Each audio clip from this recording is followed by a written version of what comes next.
ଶ୍ରୀମନ୍ଦିର ସନ୍ନିକଟ ଅଞ୍ଚଳରେ ଥିବା ପୁରାତନ କପାଳମୋଚନ ମନ୍ଦିରରୁ ମୂର୍ତ୍ତି ଚୋରି ହୋଇଥିବା ସମ୍ପର୍କରେ ଥାନାରେ ଅଭିଯୋଗ ହୋଇଛି। ପୋଲିସ ପକ୍ଷରୁ ଏ ସଂକ୍ରାନ୍ତରେ ତଦନ୍ତ ଆରମ୍ଭ ହୋଇଛି। ମନ୍ଦିର ଭିତର ପଟେ ସିସିଟିଭି କ୍ୟାମେରା ନଥିବାରୁ ମୂର୍ତ୍ତି ଚୋରି ସମ୍ପର୍କରେ ଜାଣିବା ପୋଲିସ ପକ୍ଷରୁ କଷ୍ଟସାଧ୍ୟ ହୋଇଛି। ମନ୍ଦିର ଭିତରେ ଅହୋରାତ୍ର ପୋଲିସ ନିୟୋଜନ ପାଇଁ ସାଧାରଣରେ ଦାବି ହେଉଛି।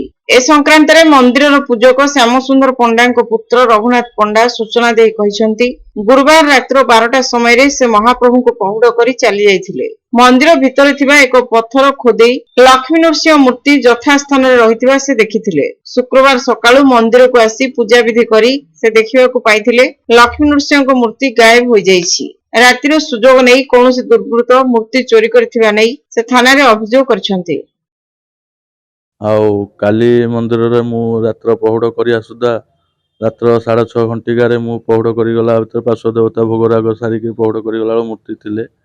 ଆଉ ଆଜି ସକାଳ 8ଟା ଘଣ୍ଟିକାରେ ମୁଁ ଆସିକି ଯେତେବେଳେ ପାର୍ଶ୍ୱ ଦେବତାଙ୍କୁ ପାଣି ଫାଣି ଦେବାଦେବି କରେ, ଦେଖିଲା ବେଳକୁ ମୂର୍ତ୍ତି କୌଣସି ଲୋକ ଦୁର୍ବୃତ୍ତ ମୂର୍ତ୍ତିକି ଚୋରି କରିକି ନେଇଯାଇଛି।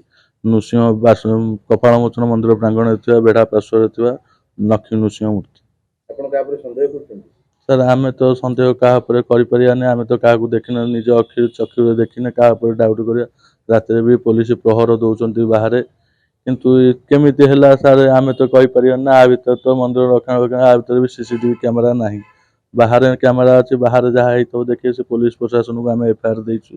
ସାର୍ ବି ଆସିକି ଏଫଆଇଆର ଭେରିଫିକେସନ କରିକି ଯାଇଛନ୍ତି। ଆଉ ଦେଖାଯାଉ କେମିତି ମହାପ୍ରଭୁ ତଦନ୍ତ କରି ମହାପ୍ରଭୁ ମିଳିଗଲେ ଆହୁରି ଭଲ ହୁଅନ୍ତା ବୋଲି ଆମେ ଅନୁମାନ କରୁଛୁ। ପୋଲିସ ପ୍ରଶାସନ ତରଫରୁ ସେତିକି ଅନୁରୋଧ କରୁଛୁ। ରାତି ଏଇନେ ଯାନି ଯାତ୍ରା ଆଇଲାଣି, ଯାହାର ଜାତି ପାଇଲେ ଜାଗର ଆସିବେ, ମହାପ୍ରଭୁ ଚଳନ୍ତି ବିଗ୍ରହ ମନ୍ଦିରରୁ ଆସିବେ।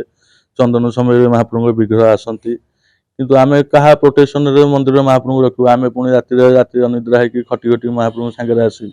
ଆମେ ଯଦି ଏଠି ଜଗିବୁ, ଆମେ ପୁଣି ଆମ ଦେହ ମୁଣ୍ଡକୁ ଜଗିବୁ ନା ନାହିଁ? ତା ପାଇଁକା ଆମେ ପୋଲିସ ପ୍ରଶାସନକୁ ବି ଏତିକି ଅନୁରୋଧ କରୁଛୁ, ଦିଅଁଙ୍କ ପାଇଁକା ଦିଅଁଙ୍କ ଭିତରେ ବି ଯୋଡ଼େ ପୋଲିସ ଦିଅନ୍ତୁ, ରାତିରେ ସେ ରାତି ଡ୍ୟୁଟି କରନ୍ତୁ। ଏତିକି ହେଲା ଅନୁରୋଧ।